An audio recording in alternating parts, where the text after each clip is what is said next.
अस्सलाम वालेकुम फ्रेंड्स। मैं हूं मोहसिन रज़ा और आप लोग देख रहे हैं 24/7 टीचर्स ऑनलाइन। दोस्तों, हमने HTML hyper text markup language की क्लास शुरू की थी और उस क्लास का आज हमारा चौथा लेक्चर है। तो चलिए हम लोग देखते हैं कि पिछली क्लास 3 के अंदर हम लोगों ने क्या सीखा। दोस्तों, पिछली क्लास 3 के अंदर हम लोगों ने बेसिक HTML टैग्स के ऊपर बात की थी और उसके साथ ही मैंने आपको वो बेसिक HTML जो हमारे टैग्स हैं उसमें हमारे पास HTML का है, हेड का है, टाइटल का है, बॉडी का है और साथ ही उनके क्लोजिंग टैग हैं, वो आपको नोटपैड के अंदर मैंने लिख कर भी दिखाए थे और उनसे आउटपुट भी जनरेट करके दिखाई थी। उसके साथ ही दोस्तों हमने बात की थी हेडिंग्स टैग के ऊपर। हमारे पास 6 किस्म के हेडिंग टैग्स होते हैं जो H1 से लेकर और H6 तक होते हैं और H1 जो है उसमें सबसे बड़ी हेडिंग के लिए यूज करते हैं और H6 जो है वो हम सबसे छोटी के लिए यूज करते हैं। दोस्तों, हमने उसके साथ बात की पैराग्राफ टैग मतलब P टैग की। उसके बाद हमने कोई टेक्स्ट फॉर्मेटिंग की बात की और टेक्स्ट फॉर्मेटिंग के अंदर जो है हमने बोल्ड, इटैलिक और अंडरलाइन देखा और उनके टैग्स देखे। दोस्तों, ये तो थी हमारी HTML की तीसरी क्लास। दोस्तों, आज की क्लास में हम लोग क्या कवर अप करने वाले हैं। दोस्तों, आज की क्लास के अंदर हम लोग देखेंगे कि हमारे पास लिंक्स क्या होते हैं और लिंक्स के लिए हम कौन से टैग यूज करते हैं। हमारे पास ईमेल क्या होता है, ईमेल के लिए हम कौन सा टैग यूज करते हैं और उसके बाद हमारे पास इमेजेस क्या है, इमेजेस के लिए हम कौन सा टैग यूज करते हैं और उसके साथ हमारे पास लाइन ब्रेक और लाइंस के लिए हम कौन से टैग यूज करते हैं। तो दोस्तों, चलिए हम लोग देखते हैं कि हम लोग इनके लिए कौन से टैग यूज करते हैं और HTML को इब्तिदा करते हैं। दोस्तों, हमने आज के इस लेक्चर के अंदर देखना है कि हम लोग जो है वो क्या कर सीखेंगे। दोस्तों, लिंक टैग के ऊपर बात की, उसके लिए हम ए का टैग यूज करते हैं और ए का टैग क्लोजिंग साथ यूज करते हैं और ये मैं आपको लाइव भी करके दिखाने वाला हूँ। उसके साथ दोस्तों हम ईमेल के लिए कौन सा टैग, ईमेल के लिए भी हम लोग जो है वो ए का टैग यूज करते हैं और ए का क्लोजिंग टैग यूज करते हैं और उसके साथ एक मतलब एक्स्ट्रा कीवर्ड ऐड करते हैं एचरिफ। एचरिफ रेफरेंस डालने के लिए है, वो लिंक्स में भी यूज किया जाता है और ईमेल अगर हमने बनाना हो तो उसके लिए भी हम लोग यूज करते हैं। उसके साथ हम लोगों ने बात करनी है इमेजेस के ऊपर कि हम अपने वेब पेजेस के अंदर इमेजेस कैसे इंक्लूड कर सकते हैं। दोस्तों, उसके लिए हम IMG का टैग यूज करते हैं। IMG का टैग यूज करके साथ SRC मतलब सोर्स लगाते हैं जहां पे हमारा इमेज पड़ा होता है, मतलब उसका पाथ देते हैं। उसके बाद हम लोगों ने लाइन ब्रेक, उसके लिए हम BR का टैग यूज करते हैं लाइन ब्रेक के लिए और लाइन के लिए हम HR का टैग यूज करते हैं। दोस्तों, मैंने आपको बताया था कि हमारे मतलब इस HTML की क्लास के अंदर हमारे कुछ टैग्स ऐसे भी आएंगे जिनका क्लोजिंग टैग नहीं होता मतलब स्लैश के साथ, तो उसमें ये दो टैग नोट कर लीजिए। एक उसमें हमारे पास BR का टैग है, एक HR का टैग है। अगर हम इनका क्लोजिंग नहीं भी लगाएंगे तो हमारी जो आउटपुट है वो बिल्कुल ठीक आएगी।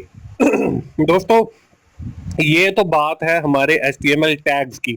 अब मैं आपको नोटपैड में ले चलता हूं और नोटपैड में हम लोग देखते हैं कि ये कैसे हम टैग यूज करेंगे और इनका फायदा क्या है और इनसे कैसे लिंक बनेगा, कैसे ईमेल बनेगा और इमेजेस कैसे इंसर्ट होंगे, लाइन ब्रेक क्या है और लाइंस क्या है। हमने स्टार्ट के बटन पे क्लिक किया। स्टार्ट के बटन पे क्लिक करने के बाद मैंने यहाँ पे टाइप किया नोटपैड। नोट टाइप किया तो नोट पैड हमारे सामने खुल गया। नोट पैड दोस्तों खुलने के बाद मैं इसका जो फॉन्ट साइज है वो थोड़ा सा बड़ा कर लेता हूं ताकि आप लोगों को क्लियर नजर आए। यहाँ पे हमने वही हमारे जो बेसिक HTML के टैग हैं वो हमने लिखे, HTML लिखा, इसका हमने क्लोजिंग लिखना है एंड पे जाके स्लैश के साथ ये हमने HTML का क्लोजिंग दिया। पिछले लेक्चर के अंदर दोस्तों मैंने बात की थी कि HTML जो है वो केस सेंसिटिव लैंग्वेज नहीं है, मतलब आप चाहें तो टैग छोटे अल्फाज में स्मॉल लेटर्स के अंदर टाइप करें, चाहे तो आप कैप्स लॉक के अंदर बड़े अल्फाज में टाइप करें, तो इससे आपकी आउटपुट पे फर्क नहीं पड़ने वाला। पिछले लेक्चर में हमने कैपिटल लेटर के ऊपर बात कोड किया था, इस बार जो टैग है वो मैं स्मॉल लेटर के अंदर कर रहा हूँ। HTML का टैग हो गया जी। उसके बाद हमने हेड डाला। हेड के ऊपर भी मैंने आपको तफसीलन बताया था कि हेड हम लोग क्यों यूज करते हैं। इसके बाद हमने हेड का क्लोजिंग डालना है जी। ये हमने हेड का क्लोजिंग स्लैश के साथ डाल दिया। और साथ ही हमने जो है फिर डालना है जी टाइटल। टाइटल के लिए देखें, हम लोगों ने हेड के अंदर हम टाइटल इंसर्ट करते हैं, और टाइटल का TITLE टाइटल, तो इसका हमने क्लोजिंग डालना है, तो स्लैश के साथ जो है हम इसका क्लोजिंग डाल देंगे। और टाइटल में हम डाल देते हैं जी HTML क्लास 4, क्योंकि ये हमारी चौथी क्लास है। उसके बाद हम बॉडी का टैग यूज करते हैं। बॉडी का टैग हमने यूज किया, और बॉडी का टैग जो है हम एंड के ऊपर जहां पे हमने HTML का टैग यूज किया वहां पे उसको हम क्लोज कर देते हैं स्लैश लगाकर। दोस्तों, ये तो हमारे हो गए बेसिक टैग। मैं इसको सेव कर लेता हूं और इस फाइल का नाम रख देता हूं जी क्लास 4, HTML क्लास 4, और एंड के ऊपर .html जो मैंने आप लोगों को बताया था, .htm या .html, ये आपने जरूर लगाना ताकि आपकी आउटपुट वाली फाइल जनरेट हो। ये हमने सेव किया। सेव करने के बाद डेस्कटॉप पे हम देखते हैं, तो ये देखें हमारे पास ये क्रोम जैसी एक फाइल बन गई है। मैं इसको ओपन करता हूं तो हमारे सामने ये देखें यहाँ पे HTML क्लास 4 टाइटल के अंदर लिखा हुआ आ गया, और बाकी कुछ भी नहीं आया। अब हम अपनी नोटपैड वाली फाइल के अंदर कोड करते जाएंगे और साथ साथ देखते जाएंगे कि हमने क्या सीखा। दोस्तों, मैंने बात की थी लिंक्स की, तो हम लोग पहले लिंक देख लेते हैं। लिंक के लिए जो है यहाँ पे हमने कहा था कि ए का टैग यूज करते हैं और साथ लगाते हैं href इक्वल्स, और जिस लिंक के ऊपर आपने रीडायरेक्ट करवाना हो वो हम लिंक डाल देते हैं। जैसे मैं यहाँ पे डाल देता हूँ जी अपनी वेबसाइट का लिंक https://www.vuffs.com, और मैं कह देता हूँ जी वर्चुअल, और फिर हम ए के टैग को क्लोज करते हैं। ये ए के टैग को हमने क्लोज किया स्लैश लगाकर। अब दोस्तों, बिटवीन इन दो टैग्स के हम जो लिखेंगे ना, वो हमारे वेब पेज के अंदर जो है एज अ लिंक शो होगा, और जब हम उस लिंक पे क्लिक करेंगे तो वो लिंक हमारा वेब पेज जो है हमें इस लिंक के ऊपर रीडायरेक्ट कर देगा, जो मैंने यहाँ पे इंसर्ट किया है इन्वर्टेड कॉमास के अंदर। यहाँ पे मैं लिख देता हूँ जी वर्चुअल स्टूडेंट सपोर्ट सर्विसेज। ठीक है जी, इसको हमने सेव किया, और जाके हम अपना वेब पेज देखते हैं कि वेब पेज के ऊपर क्या चेंजेस आई हैं जी। हमने रिफ्रेश किया, अब यहाँ पे देखें ये वर्चुअल स्टूडेंट सपोर्ट सर्विसेज लिखा हुआ आ गया, और जब मैं इस पे क्लिक करता हूँ तो इस पे क्लिक करने के बाद मेरे सामने जो है VUFFS virtual student support services वाली वेबसाइट ओपन हो जाती है, और यहाँ पे वो सारे लिंक्स खुद ब खुद आके बाकी सारे ओपन हो जाते हैं। तो दोस्तों, ये तो है हमारा वो लिंक का टैग। अब हम बनाते हैं ईमेल के लिए। ईमेल के लिए हमने क्या करना है, ईमेल के लिए भी हम ए का टैग यूज करते हैं। ए का टैग लिया, इसको मैं साथ ही क्लोज कर लेता हूं, क्योंकि हमने गेम ऑफ बॉक्सेस के बारे में पढ़ा है। अगर आप उसी तरह चलेंगे तो आप क्लोज करना कभी भी नहीं भूलेंगे। यहाँ पे हमने href लिखा। href लिखने के बाद इक्वल इन्वर्टेड कॉमास के अंदर आपने सबसे पहले लिखना है मेल टू लिखकर आपने कॉलन लगाना है, और इसके बाद आपने डालना है अपना ईमेल एड्रेस जिस पे आप ईमेल करवाना चाहते हैं। तो यहाँ पे मैं डाल देता हूँ जी write2mraza@gmail.com। मैंने इस पे कि यूजर जब भी उस लिंक के ऊपर क्लिक करे तो ऑटोमेटिकली मुझे इस ईमेल एड्रेस के ऊपर ईमेल चली जाए। तो यहाँ पे हम वो टेक्स्ट शो करवाते हैं जो हमारा वेब पेज के अंदर हमें शो होगा, और बिहाइंड द सीन जो है वो इस ईमेल के ऊपर हमें ईमेल जाएगी। तो यहाँ पे मैं लिख देता हूँ सेंड मी ईमेल। ठीक है जी, और इसको मैंने किया सेव करने के बाद हम आके रिफ्रेश करते हैं, तो यहाँ पे देखें ये आ गया। अब देखें ये एक ही लाइन के अंदर लिखा हुआ है। आज की क्लास के अंदर दोस्तों हमने ये भी सीखना है कि हम लाइन को कैसे ब्रेक करते हैं, कि एक लाइन से दूसरी लाइन में अगर हमने किसी चीज को शो करवाना हो तो उसके लिए हम लोग टैग यूज करते हैं BR का, मतलब लाइन ब्रेक। और इस BR का दोस्तों मैंने आपको बताया था कि क्लोजिंग टैग नहीं होता।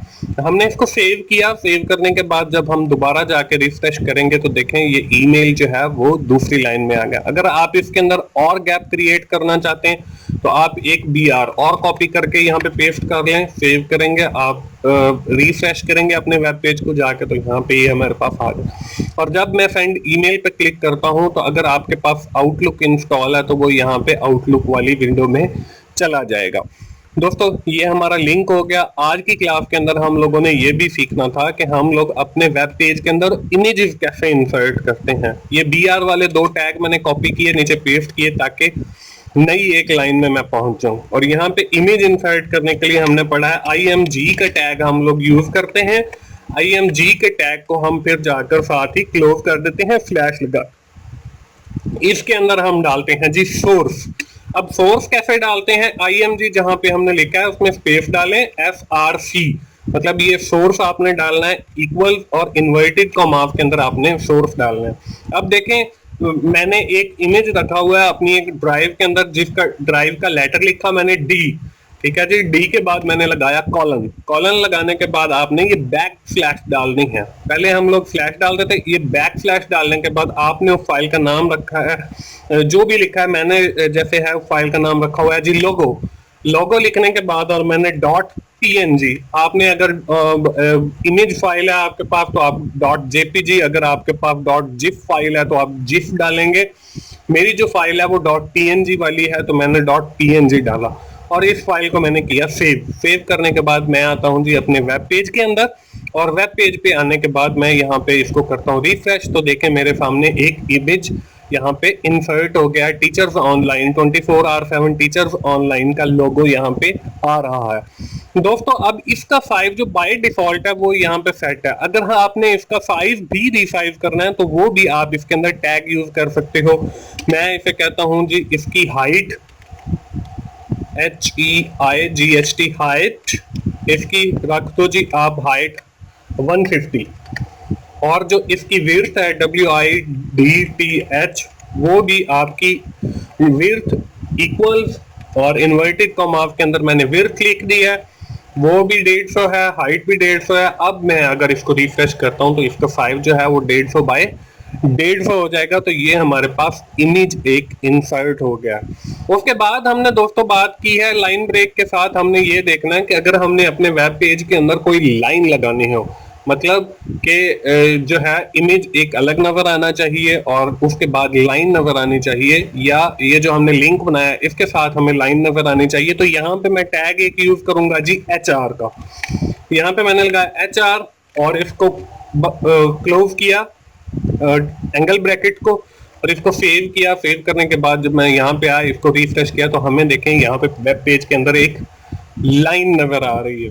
अब इसको हम थोड़ा और खूबसूरत करते हैं अपने वेब पेज को। मैं ये जो इमेज है इसको उठा के टॉप में ले जाता हूँ, और टॉप में ले जाने के बाद इसके बाद मैं एक लाइन लगा देता हूँ। HR का टैग मैंने यूज किया, उसके साथ जो है हम लोग सेव किया और इसको हमने रिफ्रेश किया तो ये देखें कि हमारे सामने ऊपर लोगो आ गया और नीचे बाकी के लिंक्स आ गए। ये हमारा लिंक जो है ये हमें रीडायरेक्ट करता है किसी भी एक वेब पेज के ऊपर, और ये जो सेंड ईमेल का है ये हमें ईमेल सेंड करने की फैसिलिटी फराहम करता है, और ऊपर हमारे पास इमेज है। अब ये लाइन पूरे पेज के ऊपर आ रही है। दोस्तों अगर आपने इस लाइन को भी छोटा करना है तो वो भी आप कर सकते हो। वो कैसे कर सकते हो, उसके लिए भी आप इसकी सब मतलब कीवर्ड यूज करोगे और वो लिखोगे, जैसे यहाँ पे हमने HR लिखा है और इसके साथ मैं लिख देता हूँ विड्थ WIDTH विड्थ इक्वल, और मैं कह देता हूँ जी 50। इसको मैं सेव करता हूँ। सेव करने के बाद मैं इधर वापस आया, रिफ्रेश किया तो अब देखें आपकी लाइन जो है वो 50 हो गई। और अगर मैं इसे कह देता हूं जी 400, सेव किया तो जब मैं रिफ्रेश करूंगा तो ये हमारी जो लाइन है वो 400 की हो जाएगी। तो दोस्तों ये थी हमारा लिंक, मैंने आपको समझाया, उसके बाद आपको ईमेल करना सिखाया, उसके बाद इमेज के बारे में बताया, उसके बाद लाइन ब्रेक के बारे में बताया कि एक लाइन से आपने दूसरी लाइन में कैसे जाना है, उसके बाद आपने अगर अपने वेब पेज के अंदर लाइन लगानी है तो वो कैसे लगानी है, उसके लिए हम HR का टैग यूज करते हैं। दोस्तों ये थी हमारी आज की क्लास, और उम्मीद है आप लोगों को HTML की समझ आना शुरू हो गई होगी और आपने कोई एक आधा वेब पेज भी क्रिएट कर लिया होगा। दोस्तों अगर आपको मेरी वीडियोस पसंद आ रही हैं, आप लोग मेरे वीडियोस को लाइक कीजिए, अपने दोस्तों से शेयर कीजिए और कमेंट की सूरत में अपना फीडबैक दीजिए और मेरा चैनल सब्सक्राइब कीजिए ताकि मेरी हर आने वाली वीडियो आप लोगों तक पहुंच सके। और HTML की नई क्लास तक के लिए मुझे इजाजत दीजिए। थैंक यू वेरी मच दोस्तों, अल्लाह हाफिज।